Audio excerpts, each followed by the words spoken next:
ತುಂಬ ಕಾಂಪ್ಯಾಕ್ಟ್ ಆಗಿ ಲಗೇಜ್ ಒಳಗಡೆ ಈಸಿ ಆಗಲಿ ಅಂತ ಹೇಳಿ ಬಾಕ್ಸ್ ಫೋಲ್ಡಿಂಗ್ ಮಾಡ್ತಾರೆ.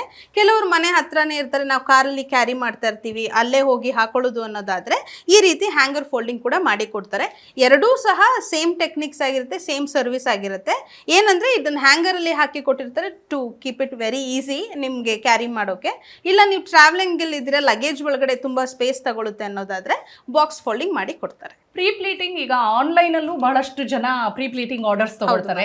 ಸೋಷಿಯಲ್ ಮೀಡಿಯಾದಲ್ಲೂ ನಾವು ನೋಡಿದೀವಿ ಪ್ರೀ ಪ್ಲೀಟಿಂಗ್ ಆರ್ಡರ್ಸ್ ತಗೊಳ್ತಾರೆ. ಒಂದಿನ ಮುಂಚೆ ಆಗ್ಬೋದು, 2 ದಿನ ಮುಂಚೆ ಆಗ್ಬೋದು, ಆರ್ಡರ್ ತಗೊಂಡು ಮನೆಗೆ ಬಂದು ಮಾಡ್ಕೊಟ್ಟು ಹೋಗ್ತಾರೆ ಅಂತ ನಾವು ಕೇಳಿದೀವಿ. ಸೊ ಈ ತರ ಪ್ರೀ ಪ್ಲೀಟಿಂಗ್ ಮಾಡಿಸಿಟ್ಟಿದ್ದು ನೀವು ಹೇಳಿದ್ರಿ 2 ಸರಿ ನಾವು ಸೀರೆ ಉಡಬಹುದು ಅಂತ. ಬಟ್ ಸೀರೆಗಳು ಹಾಳಾಗಲ್ವಾ ಮ್ಯಾಮ್? ಯೂಶಲಿ ನಾವು ಐರನ್ ಮಾಡುವಾಗ ನಾವು ಸ್ಟೀಮ್ ಐರನ್ನ ಯೂಸ್ ಮಾಡ್ತೀವಿ. ಸೊ ಸ್ಟೀಮ್ ಐರನ್ ಯೂಸ್ ಮಾಡಿದಾಗ ಯಾವುದೇ ರೀತಿ ಹಾರ್ಡ್ ಟೆಂಪ್ರೇಚರ್ ಪ್ರೆಷರ್ ಅದ್ರ ಮೇಲೆ ಹೋಗೋದಿಲ್ಲ. ಸೊ ಆ ರೀತಿ ಆದಾಗ ನಿಮ್ಮ ಜರಿ ಏನಿರುತ್ತೆ ಅದು ಡ್ಯಾಮೇಜ್ ಆಗೋದಿಲ್ಲ ಮ್ಯಾಮ್. ಬಟ್ ಆದರೂ ಸಹ ಸಿನ್ಸ್ ಇದು ಸ್ವಲ್ಪ ಪ್ರೆಸ್ಸಿಂಗ್ ಆಗಿರೋದ್ರಿಂದ ಈಗ ನೀವು ಇದನ್ನು ಒನ್ ವೀಕಲ್ಲಿ ನಿಮಗೆ ಇದು ರಿಕ್ವೈರ್ಮೆಂಟ್ ಇದೆ ಅಂದರೆ 2 ಡೇಸ್ ಮುಂಚೆ ನೀವು ಯೂಸ್ ಮಾಡಿದ್ರೆ ಸಾಕಾಗುತ್ತೆ ಇದು. ಆ್ಯಂಡ್ ನೆಕ್ಸ್ಟ್ ನೀವು ಯೂಸ್ ಮಾಡಬೇಕಂದ್ರೆ ಮ್ಯಾಕ್ಸಿಮಮ್ 1 ವೀಕ್ ಇಟ್ಕೊಬೋದು. ಅದರ ನಂತರ ನೀವು ಡ್ರೈ ಕ್ಲೀನ್ ಆಗಿಲ್ಲ ಅಂದರೂ ಸ್ಯಾರಿ ರೋಲಿಂಗ್ ಅಂತ ಮಾಡ್ತಾರೆ. ಸೊ ಏನು ಪ್ಲೀಟ್ಸ್ ತಗೊಂಡಿರ್ತೀವಿ ಆ ಲೈನ್ಸ್ ಹಾಗೆ ಉಳ್ಕೊಂಡ್ಬಿಡುತ್ತೆ. ನೀವು ಹಾಗೆ ಇಟ್ಟಲ್ಲಿ ಸ್ಯಾರಿ ಡ್ಯಾಮೇಜ್ ಆಗುತ್ತೆ.